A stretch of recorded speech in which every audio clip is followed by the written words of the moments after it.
여러분 안녕하십니까? 인성교육 담당 목사 이경입니다.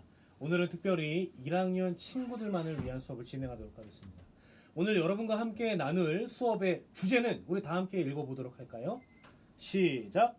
두려움 극복입니다. 여러분 바다 좋아하시나요?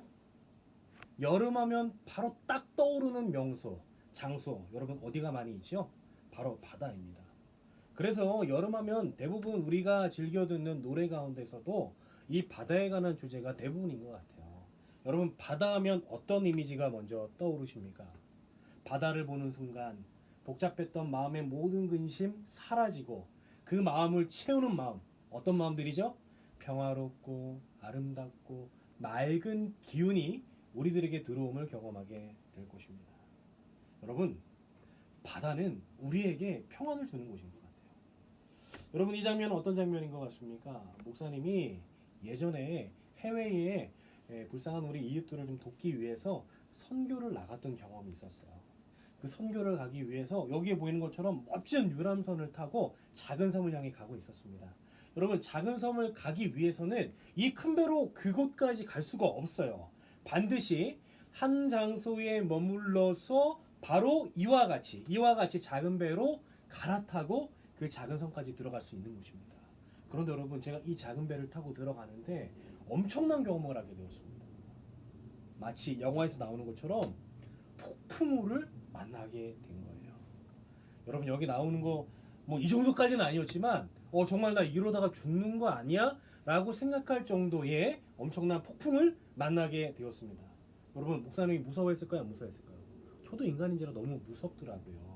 평안하고 잔잔하고 마음의 기쁨만을 줄 것 같았던 이 바다에서 성난 바다의 모습을 보고 목사님이 놀랬던 경험이 있는 것입니다. 여러분 이 바다 어때요? 서두에 이야기했던 것처럼 우리에게 평안과 기쁨만을 주는 곳은 아닌 것 같습니다. 이거 보니까 바다가 좋은 곳만은 아닌 것 같아요. 그렇죠?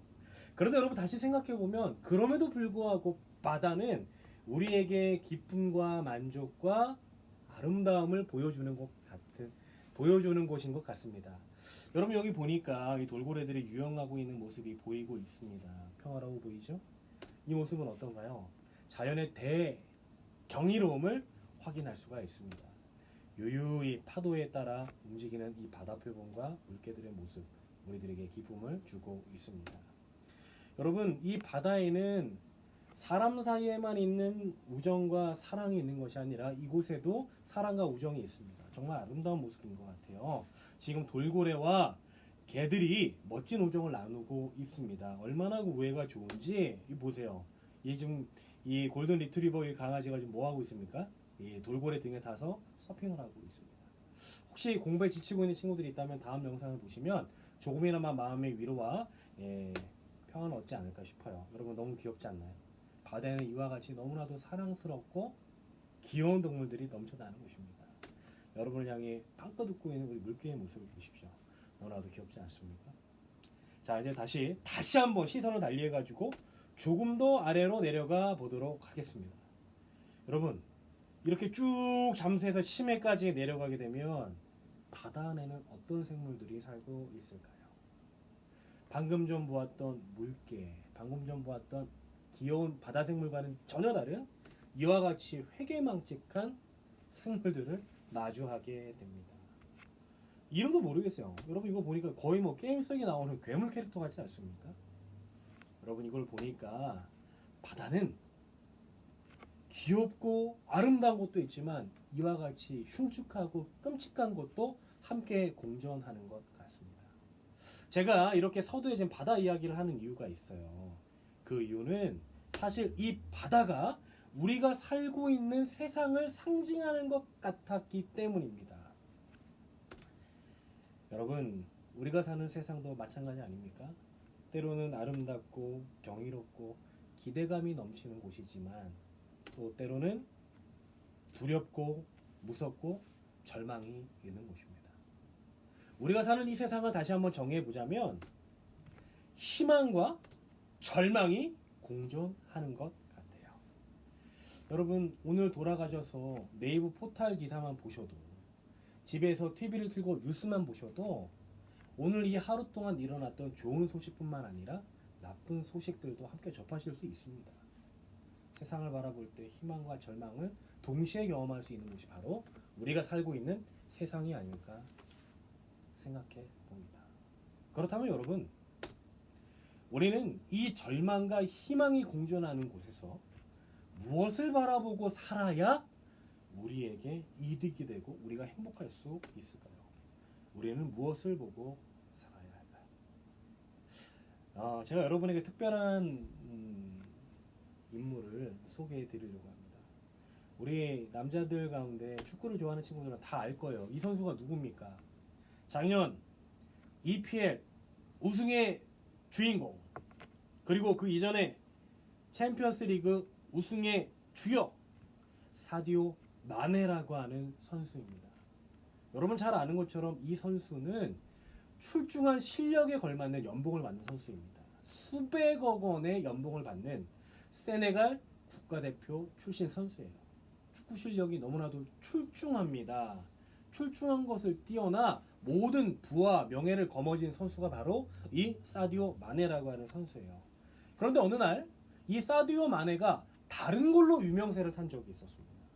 어느 날 기자가 이 사디오 마네와 인터뷰를 하기 위해서 그를 찾아갔는데 그에게서 특이한 폰을 하나 발견하게 되었습니다. 자, 여기 보니까 그의 부와 명성과는 걸맞지 않은 정말 다 깨진 액정을 가진 이 핸드폰을 마네가 사용하고 있는 것입니다. 그래서 너무나도 황당했던 기자가 질문했습니다.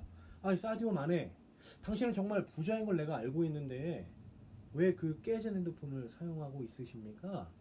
그랬더니 여러분 마네가 뭐라고 대답한지 아세요?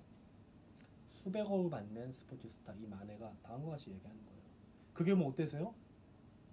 당신이 생각하는 것처럼 나는 멋진 비행기도 없고 제트기도 없고 멋진 슈퍼카도 없어요. 나에겐 그게 필요하지 않습니다.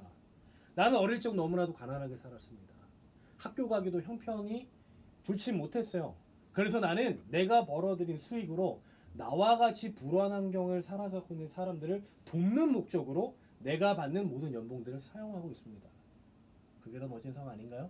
라고 이렇게 되물었다고 합니다. 여러분 정말 멋지지 않습니까? 이 사디오 마네는 정말 불우하게 자랐습니다. 여러분 세네갈이라고 하는 이 아프리카 나라 자체가 원체 가난한 나라이기도 하지만 여러분 마네가 살았던 곳은 더 어려웠던 것 같아요. 그곳에서 자라났던 마네, 꿈을 향해 갔던 이 마네가 절망과 희망이 공존하는 곳에서 무엇에 더 집중했던 것 같아요? 희망을 더 집중했던 것입니다. 그리고 그가 성공했을 때 그 성공한 것을 자기 혼자만 누리는 것이 아니라 너무나도 멋지게 호화스럽게 사치하는 데 삶을 낭비하는 것이 아니라 자기보다 더 어려운 사람들에게 시선을 돌려 돕고자 했던 이 사람의 삶, 여러분 너무나도 가치 있지 않나요? 저는 여러분들의 삶이 이와 같이 멋진 삶이 되었으면 좋겠어요. 얼마 전에 안타깝게도 블랙팬서의 체드윅 보스만이 대장암으로 투병하다가 숨지게 되었습니다. 그런데 여러분, 이 사람이 사실은 대장암을 앓은 지 4년이 되었었어요.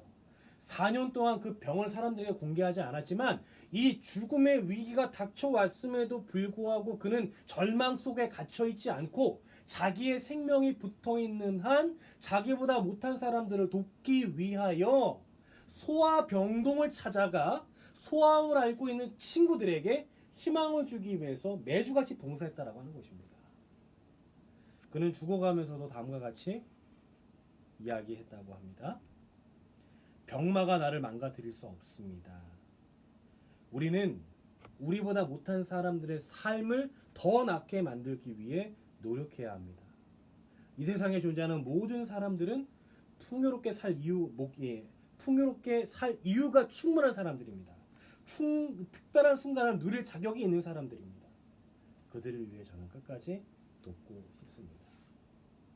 여러분, 당장 자신의 생명의 위협을 느낄 정도로 큰 병마와 싸웠던 이 체드윅 보스만이 있지만 그는 자기의 삶이 드리워진 절망에 집중하기보다는 자기가 개척하고 만들어낼 수 있는 희망에 집중한 사람이었다라고 하는 거예요. 여러분, 우리의 인생은 어떤 인생이 되면 좋을까요?